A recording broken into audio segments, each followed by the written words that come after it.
Hi, this is Adam Levine with Levine Capital.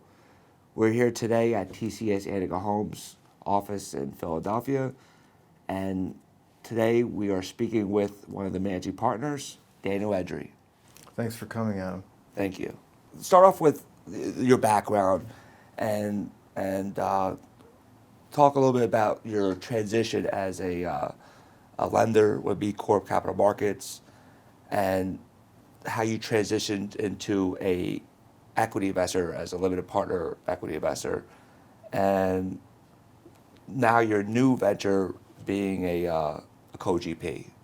Absolutely. So, as stated, I was a commercial lender for over 20 years with Me Corp Capital Markets. We were primarily a bridge and mezzanine lender, and we were, to some degree, on our bridge platform, a lender of last resort. It was expensive money, and as a result, we didn't get the best of sponsors or the best of real estate in the best of locations. And what happened with the downturn of the economy in 2008, 2009, a lot of our loans went into default. Interestingly enough, though, the loans where we were conservative as far as LTV, the bridge loans where we were below 50%, had the most defaults, whereas the mezzanine debt, where we were as high as 80% or even higher in some instances, we didn't have any problems with.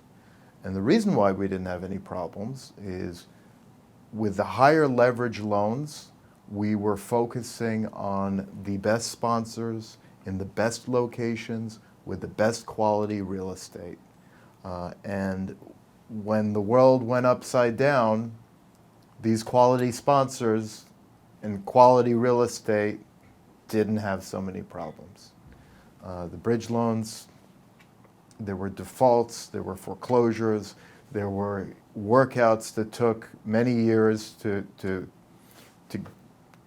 get our skin back. But the mezzanine did quite a bit better. So what I did shortly after that is I changed the model for the company. I wanted to go after yield, but I wanted to do so in a safe way. So I created what some people called dequity, because it was a combination of debt and equity, whereas we would invest in a quality sponsor. We would do so, though, in a priority position in the waterfall.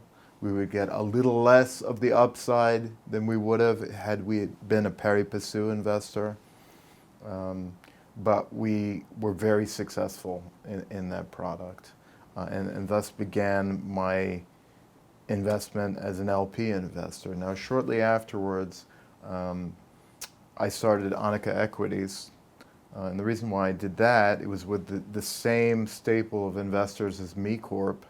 But my father, and entering his 70s, was looking at winding down.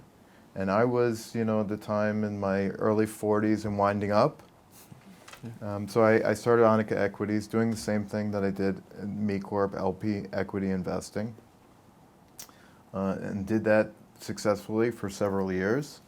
And then I got a unique opportunity. I moved to Philadelphia. Interestingly enough, I did it trying to be a good husband to my wife. So she had started a JV with Keller Williams here called Black Label Luxury International, which was high-end luxury listings. And she was driving back and forth from New York several times a week, and it was driving her crazy. And I said, look, let's move to Philadelphia. Let's give your business a chance to grow. What I do, I can do anywhere I have a phone and an internet connection. Sure. Yeah. So it worked out fine for me. And then I met my wife's partner, Ben Aller, and we went out to dinner one night, and he was telling me that his company, TCS Investments, was doing this SFR play for third-party investors, whereas they were identifying properties, renovating them, leasing them, stabilizing them, and then managing them. But he was leaving all this money on the table because he was doing it for third-party investors instead of for himself. To which point I said, let's do it ourselves, And we talked about putting together a JV, which we inevitably did, called TCS Anika Homes. And we raised our first fund, which was an all-equity play, only $1.5 million. It was sufficient for us to take down 12 properties, renovate them, lease them, stabilize, manage, and then sell. And what I wanted to accomplish is confirmation of all of my underwriting assumptions. And I think we did that. You have a really nice background, right? And as a lender, obviously there's a lot of underwriting that comes with it, and ultimately you need to protect your capital and your investor capital. Now, as an equity investor, it's different, obviously. Now, when you meet with a sponsor, like, what is your process? How do you underwrite the deal? What do you look for in your vetting process? So to start with, I'm not interested in anybody's first rodeo. I want to know that the sponsor has done it successfully for a period of time that makes me feel comfortable. My sponsors have to be experienced, they have to be well capitalized, they have to be the top of their field. I've found that you can invest in a good deal and a bad sponsor will ruin it.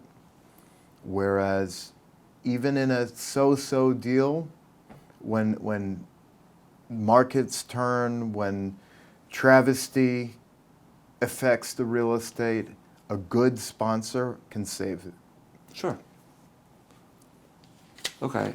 And like what type of how do you ask for proof of a track record? What are you looking for in a track record? And when you talk about financial strength, like what do you look for? Like do you want to see their financials or bank accounts? Like how do you validate? So traditionally, the first step is just to look at the sponsor's CV, see what they've done. In addition to that, I like to look at case studies of properties that they took through this cycle. All of the sponsors that I've invested in have been involved in either ground-up construction or value-add opportunities. So I need to see the arc of coming from a property that was either suffering, that had problems, and how they resolved those problems, and inevitably at disposition, how they realized the added value. So that's great. That's how you validate the track record. Now financials or their strength. Like how do you know if they're financially strong currently? Well, traditionally, if I'm an LP equity investor, I want to know that they're well capitalized, sufficient to cover their portion of the agreement. Obviously, I don't need to know that they have all of the equity required. If I'm coming especially with 90% of the equity, I just need to know that their 10% is there. And traditionally, one of the ways I cover that is I ensure that all the money goes in from the beginning. So I have their investment from day one. And I need to know that they have some padding to cover any overages, that there are sufficient contingencies in the budget to cover such problems, Okay. and so on. So, in terms of asset classes? Like, what do you typically like? And when you, because there's a lot of, obviously there's a lot of different strategies, a lot of asset classes. What do you like yourself? So I've traditionally been somewhat agnostic as an LP investor to asset classes or types, provided that within the market that those assets are in, there's a need for that asset. That being said, I'm not different from many other investors in that I probably have a preference towards multifamily and single family as well, because there's just a plethora of demand, and it's easy to underwrite based on market conditions. Sure. Okay. Okay, how do you protect yourself as an equity investor? What professionals do you need to rely on?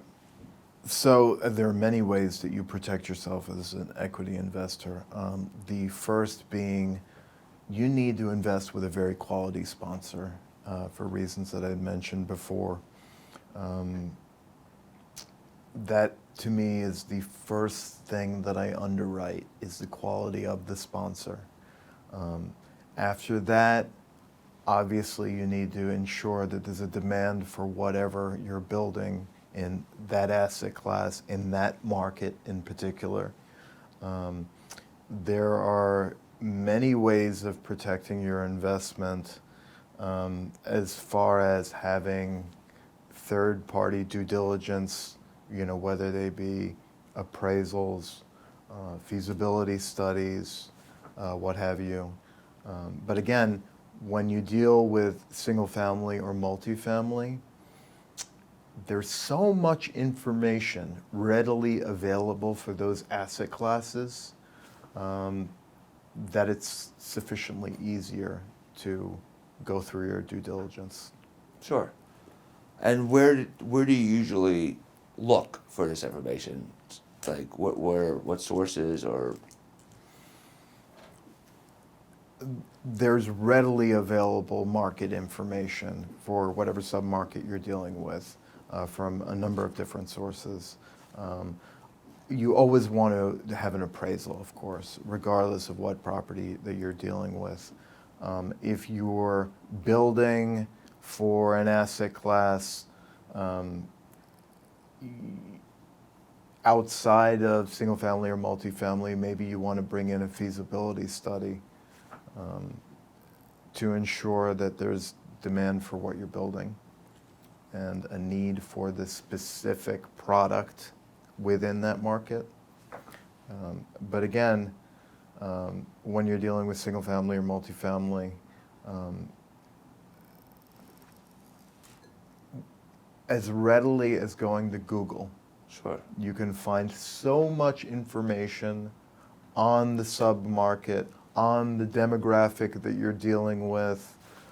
There's just an enormous amount, there's a wealth of information available. Sure. Yeah, there is. There is a lot. I don't know what we did before, Google. I guess you had to go to your local brokerage and get the info and ask them. But There now, was a lot more required for due diligence prior to the advent of the internet. yeah. Brave new world. And so, in terms of appraisals and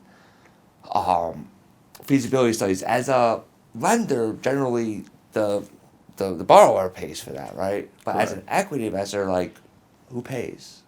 Usually it's a deal expense, Yeah. which means that both the investor and the sponsor are paying once you've decided you have a deal. Now, initially, prior to going into the deal, often the sponsor will have to incur those expenses. But from then on, it gets written off as an expense for the deal. Got it. So the sponsor they'll get reimbursed at Correct. closing. Typically. Okay. TCS and Eagle Homes. It's a joint venture with Anika Equities, TCS Investments, and TCS Management Services, and you made a strategic move where you bought into TCS Investments. Correct. So for clarification, TCS Investments is the entity that is our GC. They help identify the properties initially. We have an acquisition officer that's great at doing that.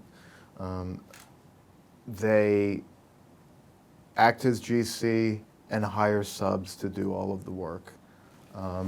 Now, when I started TCS Anika Homes, it was under the understanding that TCS Investments would be our GC, and we had an interesting opportunity to get involved with the GC entity sometime later, and I became managing partner of TCS Investments as well. I actually bought into the partnership knowing that TCS Anika Homes was going to funnel an enormous amount of business towards TCS Investments, and it helped me gain control over all of the pieces so that we were vertically integrated. Yeah, that's a key point. Is vertically integration. In that sense, you're controlling all aspects of this business plan. Correct. Which, in essence, I mean, you're controlling the construction, you're controlling the management. So, I guess talk more about why vertical integration is, like, how this benefits us as the investors investing with you guys. Well, so initially, honestly, I probably wouldn't have gotten involved in this business plan. I wouldn't have started TCS Anika Homes had it not been for TCS Management. TCS Management is the largest scattered site management company in Philadelphia with over 3,500 SFR units under management. They have all of the infrastructure currently in place. So between that and TCS Investments, that principals have done almost 650 units, as far as fix and flips. I had all of the basis to just step into a situation without having to create it all from scratch. So that was very interesting for me. Sure. And now, so in TCS and Eagle Homes, the goal is to, from last time we spoke, was you want to be the largest landlord for workforce housing in Philly. Absolutely. So we are very interested in Philadelphia. We think, and what we're focused on, interestingly enough, is primarily Section 8 housing. We're workforce housing, correct, but even more so, we're providing the highest quality product for the lowest demographic. Sure. Philadelphia, just to give you some stats, in 2018, almost 25% of the market was living below the poverty line. So there's a great need for this Section 8 type products. And it's impossible to build ground up because there just isn't enough money to justify the expense of building ground up. Now, what we're doing is we're buying existing SFR units. We're doing gut renovations and keeping only basically the exterior shell of the property and the floor joists because we're putting in all new electrical, HVAC, plumbing, kitchens, bathrooms, floors, roofs, windows, completely renovating down to the studs. And in this manner, not only are we creating an exceptional product at an expense that justifies doing Section 8 housing, but additionally, we are substantially reducing the costs of managing these properties.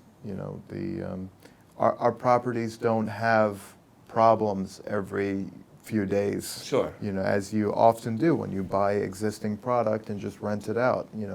There's some developers that do what I like to call put putting lipstick on a pig. Sure. Yeah. And what they do is they buy these properties, they paint and spackle, and then they put in a tenant, and they have all kinds of nightmare problems, in the future. So all of our properties are basically brand new properties, and we don't have the expenses that you would normally incur by buying tired product. Got it. And this is almost like economies of scale because you're doing a volume of this, so you can get materials cheaper. Absolutely. At any given time, we could have 50 properties under construction, and we have crews to go from one to the other to the other to the other, which enables us to save money Sure. on our subs. Sure. And obviously, now you're dealing with single-family homes where they're scattered, but you have the right infrastructure with TCS Management Services that can actually handle this. Because, as you mentioned before, a bad operator, this business plan is a great business plan, but with a bad operator, it may not perform well. Correct, and it would likely take years to build up the infrastructure that I already have in place here. Sure.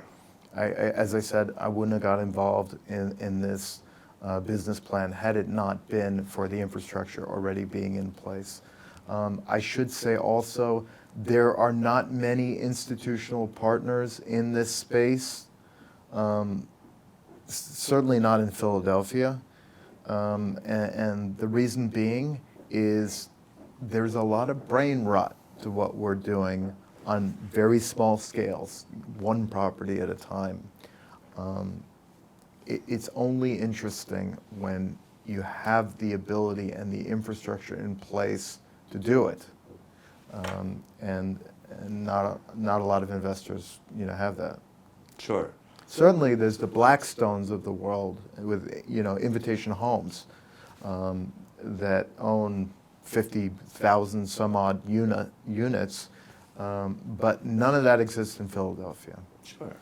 and certainly not in the demographic that we're building to. There just simply doesn't exist Section 8 institutional development for SFR units in Philly, and not too many elsewhere that I know of. So in essence, you're going to be, TCS and Eagle Homes will be the first of its kind in Philly. Absolutely. There are other people doing it, Sure. but not on an institutional level. Got it. So you're creating the market here Trying. before everybody else gets here. Correct. So right now it's a secret. Correct. It's good, interesting, good stuff. Now, it's yeah. also worthwhile to note Yeah. that there are certain peculiarities in doing Section 8 housing, in dealing with PHA, that can be laborious, that can be time-consuming, that without the experience dealing with that kind of product, you could quickly give up. But TCS Management is one of the, is the largest player as far as understanding Section 8 housing within Philadelphia. Sure. What's the risk involved? Because you hear stories in other cities not working, but Philadelphia is different. So again, Philadelphia has a great need for Section 8 housing. So that's number one. There are, as I mentioned, peculiarities to deal with Section 8 housing. For example, if there's a problem with the property, you can easily get into abatement and not receive rent from the government for Section 8 housing. And one of the ways we avoid that is creating everything new. So these are brand spanking new properties. Nothing is going to go wrong. And look, we love the fact that in dealing with Section 8 housing, you're not chasing rents, from your end user, the renter. You're getting it straight from the government, and they're like clockwork. As long as the property is in the condition it's supposed to be in, you get your check every month like clockwork. Okay, and you have a whole, and obviously, there will be evictions, right? But from what I understand from our last conversation is that it doesn't take that long. Philadelphia is a great market in that I can go through the eviction process in 60 days. Coming from New York, I can tell you I would not invest in Section 8, or I don't particularly like any kind of rental product, multifamily or single family within New York, because a tenant can actually stay rent-free for what could amount to years because of New York, rent control regulation. The fact that the government is just very tenant-friendly. Philadelphia is a little bit substantially more landlord-friendly than many other markets like New York. Sure. And the other thing is, of course, that in New York you're buying properties at a 2 cap, and wishing for appreciation years later before you make a profit. Whereas here in Philadelphia, we're building to a minimum 10.5 cap.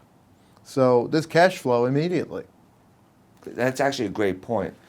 So to go into the multiple strategies that you have within TCS and Eagle Homes. One is more of a quicker turnaround where you're flipping homes. The other one is buying portfolios, and then also just buying individual homes a certain amount per month. And I guess you could go more into how that works. Sure. So we have 3 definitive investment models at TCS Anika Homes. The first is a buy to rent model, whereas we're holding for a minimum of 5 years. We got a $15 million line of credit from a large nationwide lender that's giving us great leverage, non-recourse debt, and we'll be using that for that fund in addition to equity. There's also an opportunity to purchase portfolios. I have one right now, for example, that we hope to close on shortly with 11 units that are cash flowing immediately. They're rented, and what we'll do is we'll renovate the properties as the leases burn off. And the third opportunity is for the fix and flip model. Whereas whilst TCS Investments was initially taking an investor through the whole process, what we'd like to do is morph into a business model where TCS Investments will be selling completed product that TCS Anika Homes has built. Got it. So in essence, there's multiple exit strategies that gives you, because you already have TCS Investments has clients looking for turnkey rentals. Absolutely. So if we get a good offer, we can always sell early, or you can hold for cash flow and sell often as a portfolio sale. Absolutely. And it's important to note that when we sell these properties, whether it be immediately in a fix and flip as soon as we put in a tenant, we're selling a turnkey property that's cash flowing from day one, and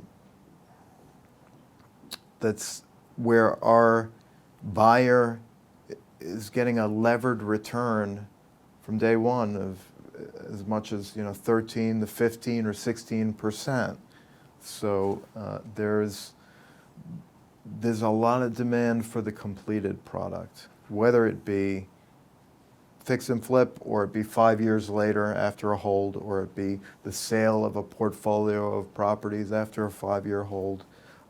We're creating a product that has our end buyer in mind. Okay. Talk about your due diligence? Like, what do you do to, like, what is your process for vetting potential acquisition? So to start off with, we need to buy at the right price, obviously. Often it's said that you make your money on the purchase rather than the sale of an asset. I actually personally look at every single property that we buy, which is probably pretty unique. I don't know if I'm a control freak or, but I like to tell my investors, I put my eyes on this property, and I think this is a winner. We look to get involved with properties that don't have substantial structural difficulties, because that's kind of a wild card budgeting. We look for properties, and again, most of the properties that we're buying, they're not in livable condition even. They're often, we're buying at a price where it requires a complete renovation. But one of the first few things that we do to vet, so I go and I look at a property, I send my GC, Mike Faris at TCS Investments, to go and look at the property and provide a budget for it. We do a cash flow analysis based on that budget to ensure that we're buying typically at a 10.5% cap rate or better. We appraise the property for the ARV, the after renovated value, to ensure that there's enough upside in that particular property. We look to invest in properties in appreciating neighborhoods. And again, so I'm a little different than other developers in that I'm not looking to gentrify neighborhoods per se. We're actually creating a super high quality product for the lowest demographic, and we're actually improving the quality of neighborhoods to their existing populace. Sure. Which is a little bit different, and makes me feel good. So this is a socially responsible investment. Socially responsible, I would agree there. Yeah. But same as any other investment, you want to make sure that that home is readily accessible to amenities, to supermarkets, convenience stores, to transportation, and that there are proven ARVs within that submarket. Okay. And what markets are you looking in right now?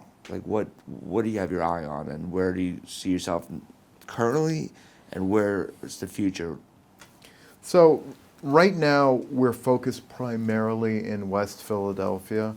We've found that there's just a lot of appreciation in that market. There's a lot of new construction, and we feel very good about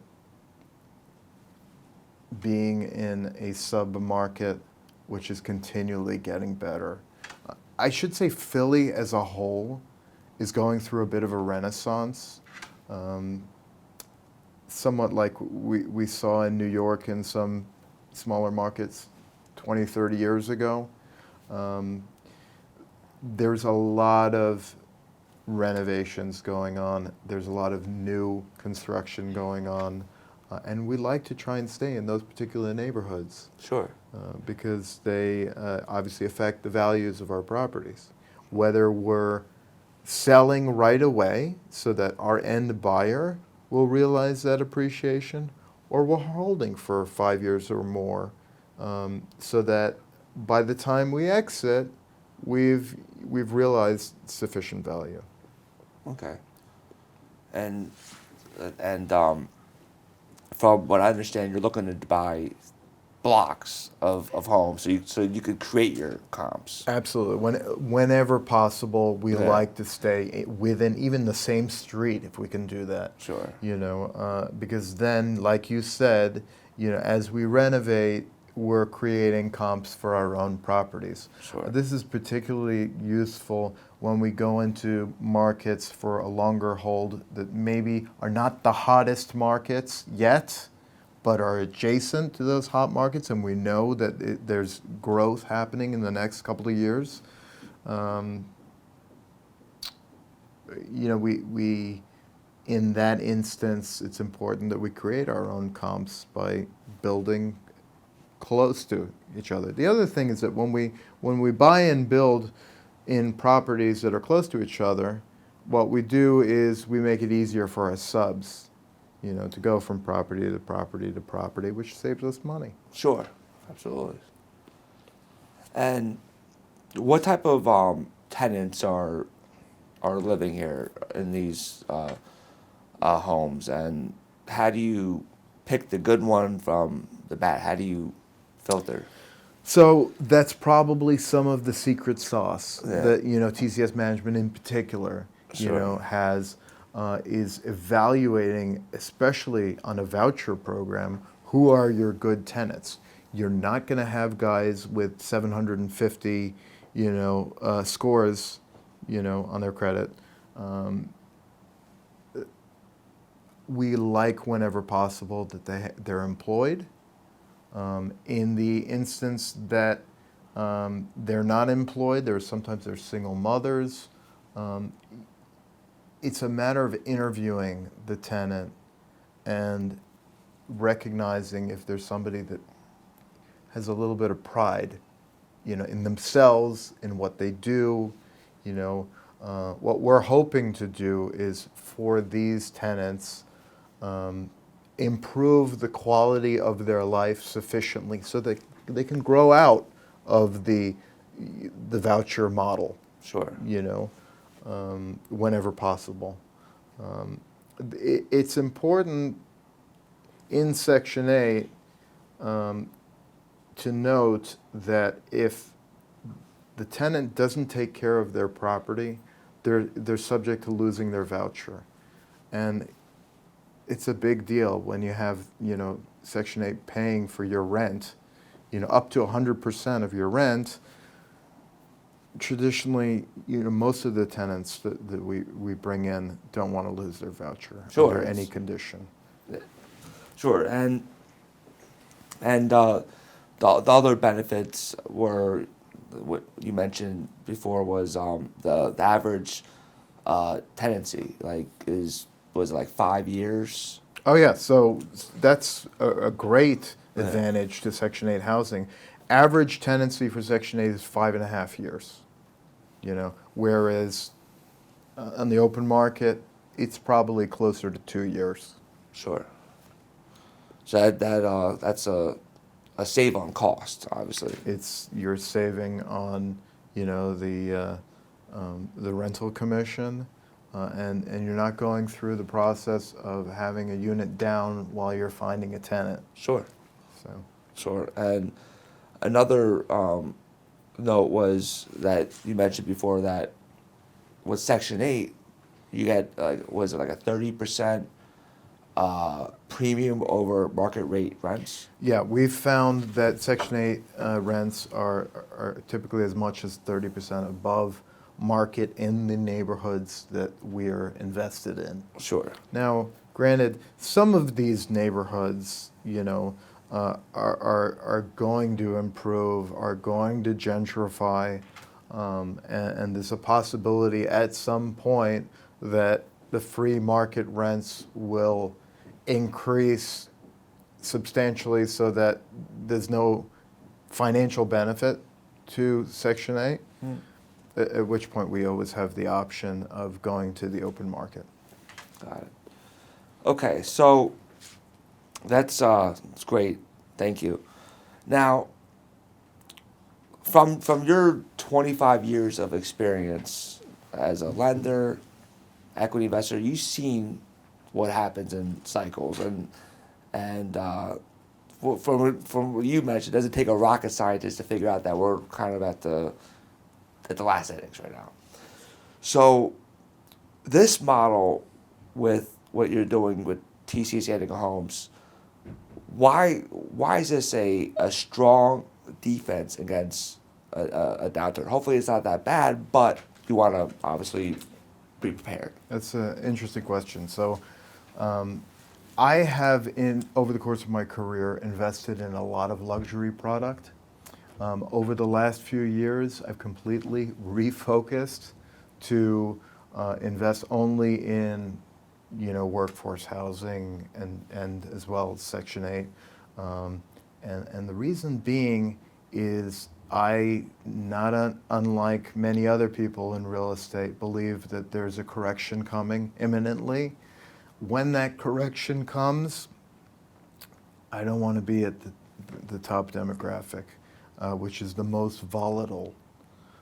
I want to be with Section 8, workforce housing, whereas the downturn in the economy for our business model is actually likely to improve our economics rather than hurt. We'll be buying less or at a lower price, I should say, and we'll get the same rents because it's all modeled Section 8 rents, and the cost of our construction will go down. Sure. So, a downturn in the economy for TCS Anika Homes could It's a benefit. Could be a benefit, exactly. Sure. Not, necessarily.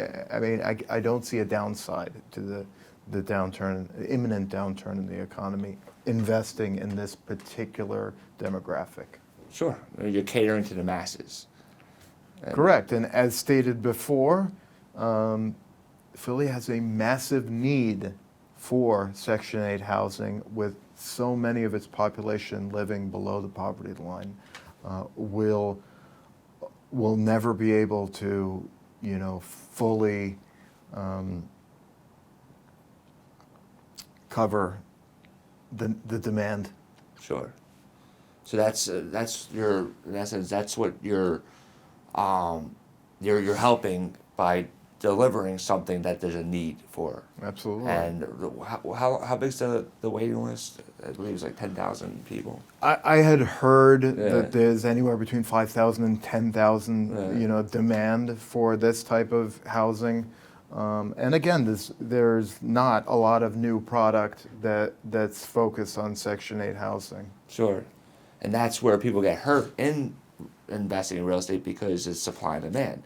When there's too much supply, with less demand, that's going to affect your values. Where we have demand, so we shouldn't be affected by that. Of course, and the interesting thing also is that we have a schedule from PHA of what the highest allowable rents they will pay per zip code, and so it's a known rent that we can underwrite from the start, rather than free market, which is, fluid and changes, depending on supply and demand. Sure. And so now you have a case study. It was your TCS and Eagle Homes Fund 1, which basically was a proof of concept model. Yep. Where it actually came out better than what you anticipated. Correct. So I wanted to, before I did a large fund, I wanted to start with a smaller, more manageable fund. We did $1.5 million, all equity, no debt, and that was sufficient to buy 12 units, renovate them, lease them, manage them, and then sell a turnkey investment to an investor with a tenant in place that would get a 13 to 15% levered cash-on-cash return. And we found, so regarding acquisition, we bought at the price that we hoped to buy, in some cases better. We found that we were on time, on budget, and that our numbers that we underwrote for the budgets were right on. And we also sold a few of the units already that are nearing completion. at our asking price. So we kind of checked every box in our underwriting, and at this junction, I'm ready to go big into, buying as many of these properties, both in portfolios and individually, as we can get our hands on. I think it's enormously scalable and very profitable business that, as you said, is also, has some social merits. Sure.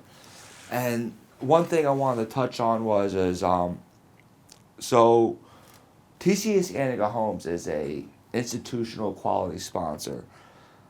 To invest with Daniel directly, you would have to invest in a substantial amount of capital.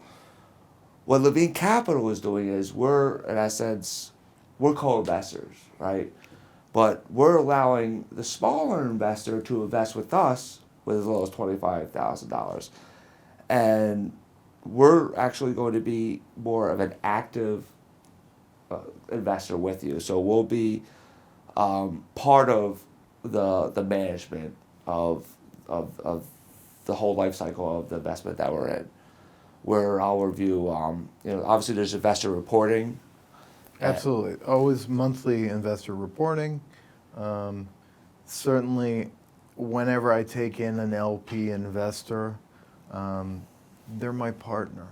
So you have a say in all major decisions. I'm not going to do anything that differs from our initial business model without conferring with my investors. Sure. And certainly Levine Capital would be hands-on, when it came to any kind of major decisions. Sure, and that's a tremendous value that we're offering. So you also have to keep in mind that in every investment, right, and this is stuff that you should look at is what's the skin of how much co-investment is the sponsor putting in. So by investing with Levine Capital, with our co-investment with TCS and Eagle Homes, you're going to have at least 20% or more between GP and LP skin, right? Which that demonstrates that we're very confident in our business model because we're putting up our own capital at risk. Levine Capital will always be invested with you as well in every opportunity. And anything else you want to add? Sure. I would also mention that in any deal that TCS Anika Homes does, there will be substantial sponsor co-invest. And it's not only just the sponsors, myself and Ben Aller, Gaurav Gambhir, Rebecca Aller. It's our families. So my father invests in every deal. Ben's father has invested in Fund 1 and will likely continue to. And, if we don't do our job and create a good investment, our Thanksgivings our holidays are ruined because we sit around with our families saying, "What did you do?" Sure. So it's always nice to know not only is there sufficient sponsor skin in the game, but we're bringing in our families in every opportunity as well. Sure. The whole idea is for us to preserve our capital, our family capital, and obviously investors that we invite to invest with us, right? And for a while, you were mostly your investor, your family monies, and then similar to my background, and then now you start allowing investors to invest with you. Same thing with me. Correct. So it's actually pretty similar. Okay. So can you talk a little bit more about your partners' backgrounds? Absolutely. So I was very interested in JVing with Ben Aller in particular, given I'm dealing with a known entity. The Aller family in general is very well baked in real estate within the Philadelphia community. Ben Aller and Gaurav Gambhir own KW Philadelphia with over 500 agents. They own TCS Investments with 3,500 units under management. The family Gold Dollar Investments has over 20,000 units, multifamily. We're talking about some serious, experienced real estate people that are not only well known, but well liked. You know, this is a family that is a philanthropist, you know, for many causes. They're a good group of guys. Sure. Thank you. Appreciate that. So, why would someone want to invest with TCS and Eagle Homes? There's a lot of reasons. I mean, for one thing, as I said, the sponsor should be one of the most crucial elements in your due diligence, and you're dealing with an extremely experienced, well-versed sponsor with TCS, Anika Homes, and all its partners. The second reason that comes to mind immediately is that the asset class and type that we're dealing with is incredibly stable, easy to underwrite, and not volatile when markets change, you know, should there be a correction. And other than that, you know, it's interesting because on many of our investments that we go into, there's nearly immediate cash flow. If we buy a portfolio, there will be immediate cash flow. Our typical renovation model is 3 to 4 months with leasing happening by the 5th or 6th month of the investment. So it's not like investing in commercial real estate where you have a 2-year build and, you know, no cash flow throughout that whole period of time. There's going to be current cash flow almost immediately, if not immediately. And the other thing is you're dealing with a sponsor that's well known and has their own skin in the game. So in addition to being experienced, you want to know that the sponsor you're investing with has something to lose. You know, on Fund 1, we invested 50% of the money of the fund between principals and family.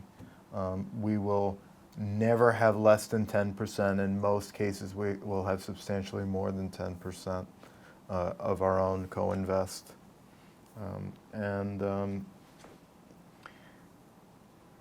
Each one of the models, whether it be for fix and flip, for a buy and hold, or for a portfolio acquisition and renovation,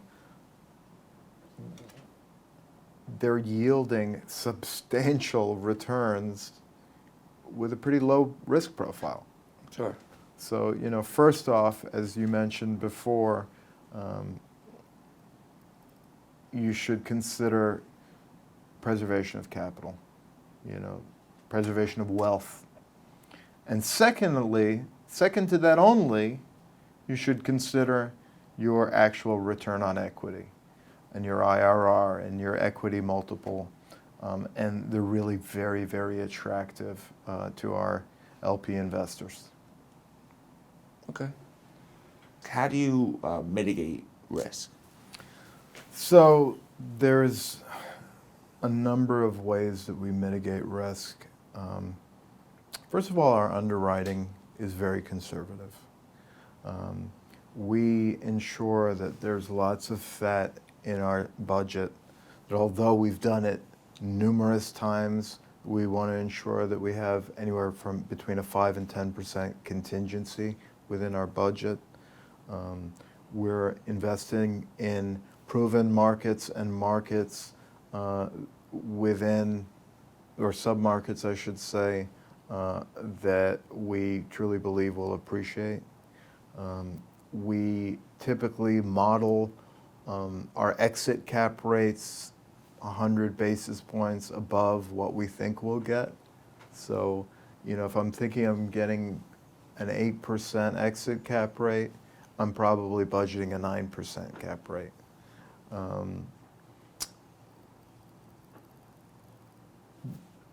The fact that you're investing in a fund with multiple properties is also advantageous because, although we've traditionally we're 5% or more below budget, there can always be situations where one property goes over budget, where you uncover something in your demolition that is more problematic than you thought it would be. You're not going to have that problem over multiple properties when your risk is spread between whether it be a dozen or 100 properties. Your risk is substantially diluted. Okay. And let's talk about the type of debt, how you're able to obtain non-recourse debt. So we got a $15 million line of credit from a large nationwide lender in the SFR space. They will give us up to 90% of cost, but we're not using that type of leverage. We're traditionally, what we'll do is we'll use the initial acquisition portion, 85% of our initial acquisition, and then probably in most cases fund all of the renovations through equity. And then once we have a tenant in place paying rent, refi out our equity. So on the longer hold, one of the advantageous reasons to invest in this sort of fund is that within the first 18 months, you're likely to get almost all, if not all, of your initial equity back, which, greatly improves the IRR. Sure. That's through a portfolio refinance and the rates are like 5%. Sub 5% amortized over 30 years is traditionally what we're looking 75% at. 75% LTV, yeah. It's very attractive. Yeah. And most of the time that's enough to, take out, if not all, the majority of the equity. Sure.